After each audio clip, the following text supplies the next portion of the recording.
El de los compactos ya no es el segmento más importante del mercado porque muchos clientes se están pasando a los vehículos de tipo SUV. Sin embargo, siguen teniendo bastante protagonismo todavía.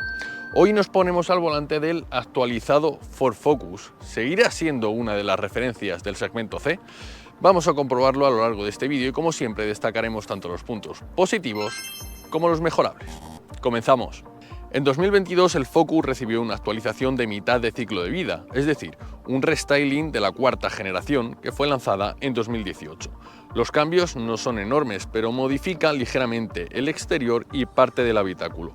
En cualquier caso, sigue estando disponible en carrocerías de 5 puertas y familiar, además de Active, que es una variante un poco más campera con mayor altura libre y protecciones. Para esta prueba tenemos la carrocería de 5 puertas. Un detalle importante es que la versión de acceso ya viene con el acabado ST-Line, que aporta una estética pues un poquito más deportiva. En este caso estamos probando la terminación ST-Line X, que aporta un poquito más de equipamiento y también algunas pinceladas estéticas para diferenciar. Por hacer un repaso rápido al exterior y empezando por la parte delantera, si os fijáis, el logo de la marca ahora va en la calandra, mientras que antes iba en el capó. También se han perfilado los faros, que son de LED de serie y opcionalmente adaptativos. Como veis, el paragolpes muestra una línea más deportiva. Mientras tanto, si nos venimos a la parte trasera, hay pocos cambios. Sí que es cierto que los pilotos cambian su forma interior, aunque mantienen la parte exterior, aportando además también una carcasa un poco más oscurecida. Un detalle que a mí me encanta es que tenemos dos salidas de escape reales y no unos estúpidos embellecedores.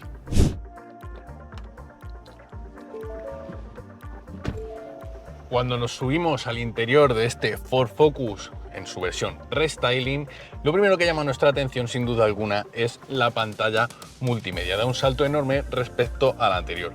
Tenemos 12,3 pulgadas de pantallón en diagonal y además tiene pues una fluidez muy buena y una buena visión. La parte negativa, pues que Ford ha llevado los mandos de la climatización, que antes estaban muy bien aquí debajo, pues se los han llevado a la pantalla, aunque por lo menos es cierto que siempre están a mano y no distraen demasiado. Pero como digo, yo siempre voy a preferir las ruletitas y botones físicos. Más pantallas, nos vamos al cuadro de instrumentos. Una vez más, pantalla de 12,3 pulgadas. Es cierto que no acepta muchos modos de visualización distintos en lo que a personalización se refiere, pero sí que tenemos las informaciones claras y precisas, y además con este botoncito podemos ir cambiando entre distintos datos de viaje, como el consumo instantáneo, con dos parciales, con distintos consumos y por supuesto trayectos. Y como digo, pues bueno, la verdad es que se ve bastante bien. Por aquí tenemos un botón para cambiar los modos de conducción y cuando pasamos de Eco a Sport o a Normal, pues también cambian un poquito los diales. Más detalles, pues lógicamente estamos en el acabado ST-Line y eso implica que tenemos un volante un poquito más deportivo y costuras en rojo tanto en el propio volante como en las costuras del pomo o en los asientos. Unos asientos que, por cierto, estéticamente te podrán gustar más o menos. A mí no terminan de convencerme, aunque sí tienen formas un poquito deportivas sin llegar a ser incómodos, que te ayudan a sujetarte bien en las curvas. Más detallitos, pues a nivel de calidad, por ejemplo, pues tenemos la parte superior está bastante mullida y también la zona central, pero es cierto que esta parte de aquí pues recurre a unos materiales un poco más vastos o ásperos que no quedan tan bien visualmente, aunque bueno, esto va un poco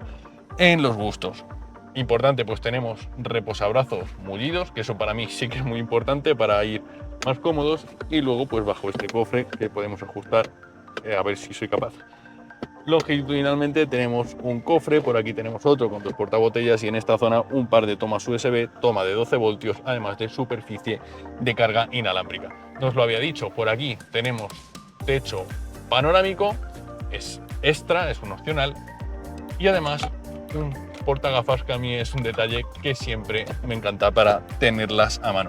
Por cierto, tampoco lo había dicho, tenemos tras el volante y el cuadro de instrumentos un head-up display, también es opcional, y bueno, a mí no es un sistema que normalmente utilice mucho, pero bueno, ahí está para la gente que sí le guste. Y poco más que añadir, yo os digo, me voy a pasar a las plazas traseras y os las enseño, ¿sí? Bueno, ¿y cómo son las plazas traseras de este Focus? Pues lógicamente no cambian respecto al anterior. Voy a ajustarme un poquito el reposacabezas. Como veis, asiento delantero ajustado a mi altura, ya sabéis que mido 1,76 y tengo pues 7-8 dedos para rozar con las rodillas. Para los pies pues también tengo un espacio correcto. Sí que me da la sensación de que la banqueta es un pelín más corta de lo habitual, pero bueno, no, tampoco es nada exagerado. Y si os venís por aquí, pues para la cabeza también tengo como 4 dedos y, como ya he dicho antes, tenemos techo panorámico. Personas altas, pues por el tema de la distancia a la cabeza no sería recomendable el techo solar, que siempre reduce un pelín la altura. Pero bueno, pues más cositas, pues tenemos un reposabrazos central, mullidito en esta zona, con dos portabotellas rígidos en esta parte de aquí. Por cierto, trampilla para acceder al maletero o poder transportar unos esquís o algún objeto alargado. Y luego el túnel de transmisión no es demasiado alto, lo que viene bien para en alguna ocasión puntual que puedan viajar aquí detrás 3 personas. También tenemos unas redecillas en los respaldos de los asientos delanteros, pero no tenemos salidas de aire, algo que yo creo que debería de venir, sinceramente. Y poco más que añadir, tenemos algún agarrador, una perchita y nos faltan unas luces de cortesía. Una de las cosas que más valoramos en nuestros coches es la capacidad de maletero. Así que, ¿cómo va de espacio de carga este Ford Focus? Pues está más o menos en la media del segmento. Cubica 392 litros, que es un poquito más que un Volkswagen Golf o que un Seat León. Luego, si queremos, por ejemplo, todavía más capacidad, pues ahí está la versión Sport Brake, que cuesta unos 2.200 euros más y que cubica 635 litros. En esta variante de 5 puertas, como veis, tenemos unas formas bastante cuadradas y un tapizado agradable. Por lo tanto, es un punto positivo para él. Y vamos a hablar de motores. La gama normal del Ford Focus está disponible con un motor 1.5 diésel de 115 caballos. Luego tenemos un bloque 1.0 turbo de 3 cilindros para las versiones de gasolina, desarrollando 125 y 155 caballos. Estos dos de gasolina además tienen un pequeño apoyo eléctrico, por lo que reciben la pegatina Eco de la DGT. Importante también es que tanto el gasolina más potente como el diésel llevan cambio automático de 8 relaciones. Luego tendríamos el Ford Focus ST, que es una versión de alto rendimiento con nada menos que 280 caballos y una puesta a punto específica muy deportiva, que hacen de él uno de los compactos deportivos más interesantes del mercado actual. En este caso estamos probando el motor 1.0 EcoBoost de 125 caballos, la opción más demandada en el Focus desde hace ya varios años. Es un motor turbo 1.0 de 3 cilindros y, como digo, un desarrollo a 125 caballos a un régimen de 6.000 vueltas. También un par motor de 170 Nm entre 1.400 y 4.500 vueltas. Por dar unos detalles más, pues tenemos una aceleración de 0 a 100 en 10,2 segundos, una velocidad punta de 200 km por hora y un consumo homologado en ciclo WLTP de 5,2 litros a los 100. Vale, es un motor de 3 cilindros, es cierto, pero bajo mi punto de vista probablemente sea una de las mejores mecánicas con 3 cilindros. ¿Por qué? Pues porque apenas percibes su arquitectura. De hecho, te das cuenta por el sonido ronco en determinadas circunstancias y no por las vibraciones, porque en ese aspecto está muy bien aislado. Además, también ofrece un funcionamiento muy bueno en lo que a entrega de energía se refiere. Es decir, pese a que no es un motor de gran cilindrada, tiene una respuesta muy buena en la zona intermedia y baja del cuentavueltas. Puedes acelerar a 1500, 1800 revoluciones y el motor tiene pulmón, tiene oxígeno, como se suele decir, y responde bien. De hecho, he hecho un viaje con 3 personas, dos acompañantes y yo, de más de 1000 kilómetros con el maletero hasta arriba por distintas condiciones, es decir, tanto por autovías llaneando como por otras zonas con más desniveles y algún puerto de montaña, y no he echado en falta más prestaciones en ningún momento. Este motor es suficientemente solvente para el uso diario y también para viajar con él. Por lo tanto, y aunque estoy haciendo memoria ahora mismo, creo que es el primer motor tricilíndrico que para mí cumple perfectamente en todos estos ámbitos, es decir, en el tema de suavidad de funcionamiento, rendimiento y, como hablaremos luego un poquito más adelante, también en consumos. Otras cositas más, pues el Ford Focus, desde su lanzamiento allá por mediados de los años 90, mediados finales de los años 90, siempre se ha caracterizado por ofrecer un tacto de conducción tirando a deportivo. No es un deportivo en estas versiones normales, lógicamente, pero sí que es uno de esos coches que te transmiten un poquito de feeling para, si te gusta practicar una conducción, digamos, alegre, que te guste conducir, que te guste sentir un poquito el coche. El Ford Focus siempre es una opción muy recomendable. Tiene un chasis muy bien puesto a punto, una suspensión tirando a firme que evita balanceos y trazamos curvas a ritmo alegre, pero luego tampoco se muestra nada seco a la hora de callejear, pasar por resaltos o por asfaltos un poquito rotos. Es decir, tiene un gran equilibrio en ese aspecto. Lo único que he hecho en falta es un pelín más de precisión, no es precisión la palabra, sino un poquito más de sensibilidad en la dirección. Bajo mi punto de vista está demasiado asistida, y es cierto que tenemos por aquí un botón para seleccionar entre tres modos de conducción, son Eco, Normal y Sport. En el Sport se endurece un poquito, pero sigue sin ofrecer. Ahí me gustaría que tuviera un pelín más de sensibilidad, como digo, para acompañar al resto del conjunto, al chasis.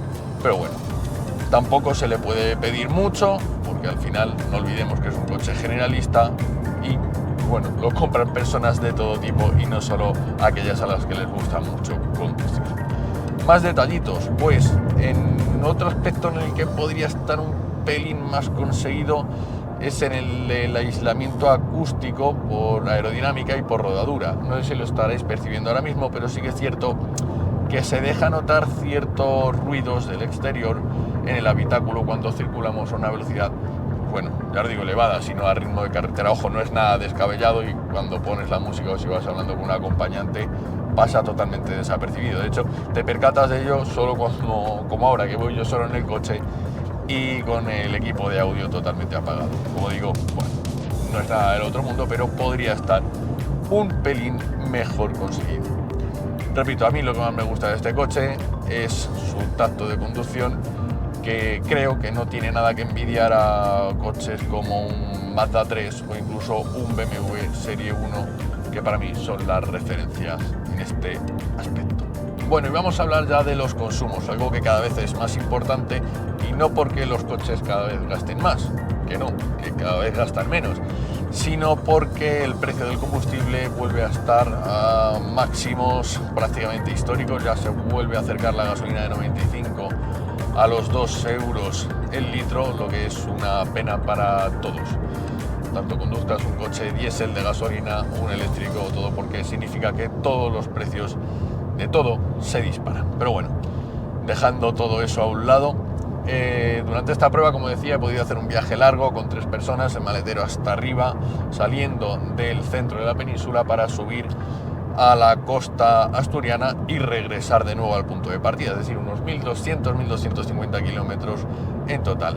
El consumo en ese largo viaje fue de 5,2 litros a los 100. Un dato realmente bueno teniendo en cuenta las condiciones. La conducción fue totalmente normal, 120, 125, 130 en algún momento, y una conducción suave, relajada. Es cierto que había tramos en los que había un poquito más de tráfico, otros en los que menos, pero bueno, yo creo que es un consumo realmente bueno para un compacto y para las situaciones de conducción que llevábamos por carga, especialmente, y también, bueno, porque el climatizador iba haciendo bastante trabajo, ya que la temperatura exterior era bastante elevada. Callejeando, lo habitual será estar alrededor de entre los 6,5 y los 7 litros, dependiendo de la ciudad y de los que nos pese el pie. y durante toda esta prueba a nosotros el consumo mixto se nos ha situado en 5,5 litros. Sí, repito, ha habido un viaje muy largo que por supuesto pues te baja toda la media, pero yo creo que son datos realmente buenos y es por esto que ahora comprenderás lo mucho que me ha gustado este motor. De hecho creo que es el motor de 3 cilindros que más me ha gustado de todos los que he probado. ¿Por qué? Porque es un motor refinado, que no vibra, que no hace excesivo ruido, es un motor que entrega muy bien su energía, es un motor que responde bastante bien, incluso bastante cargados, y luego ya veis que el consumo está muy ajustado. Por lo tanto, sin duda alguna, el motor es un punto muy favorable en este coche. Y hablando de puntos favorables, ya es hora de detenernos y hacer un resumen destacando o volviendo a repasar los puntos positivos, mejorables y hablar un poquito de los precios. Vamos a ello. En resumen, el Ford Focus sigue siendo una gran alternativa dentro del segmento C, el segmento de los compactos.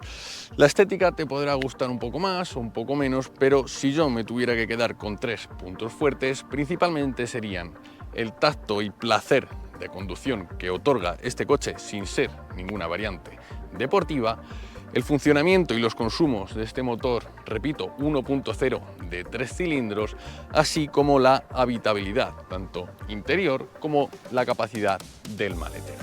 ¿Que tiene sus cosas a mejorar? Pues sí. La primera es el precio, y esto es probablemente lo más importante. Os hablaré de ello detenidamente en apenas 30 o 40 segundos, pero es cierto que le falta, a mi modo de ver, una versión de acceso para reducir la tarifa principal. Luego, pues, que para mí no es del todo acertado que la pantalla principal aglutine tantas funciones, especialmente el tema del climatizador. Y en tercer lugar, y aunque tampoco es de gran importancia, el tacto y el aspecto de ciertos puntos o de ciertos materiales utilizados en el interior. Pero como digo, esto tampoco es que a mí por lo menos me preocupe demasiado. Y sí, el tema de los precios es el principal punto negativo del Ford Focus, porque no tiene una versión de acceso sencillita, sino que arranca directamente con el ST-Line. Cierto que viene bien equipado, pero es que son 31.000 euros de tarifa oficial, que según el configurador pues se quedan en unos 26.250 euros aplicando ya descuentos, campañas y promociones. A mí, como digo, creo que una versión más sencillita de acceso para reducir esa tarifa de partida no le vendría nada mal. El caso es que este coche viene con el acabado ST-Line X, que cuesta 1.000 euros más porque incorpora, entre otras cosas, cámara de marcha atrás, cuadro de instrumentos totalmente digital o bandeja de carga inalámbrica, entre otros detallitos. Pero es que la unidad que probamos lleva unos 5.000 euros en extras añadidos, como por ejemplo el color azul, el techo panorámico abatible, los faros matriciales de LED o el paquete invierno de calefacción. Ay, a mí se me hace un poquito elevado y como digo, es principalmente porque no tiene una versión más sencillita o más accesible para la mayoría de los mortales. Pero bueno, dime tú qué opinas en los comentarios y si tienes cualquier otra duda, por supuesto, déjanosla también en los comentarios. Nada más, aquí termina esta videoprueba, nos vemos en la siguiente. Si te ha gustado el vídeo, dale al like y suscríbete al canal. Nos vemos.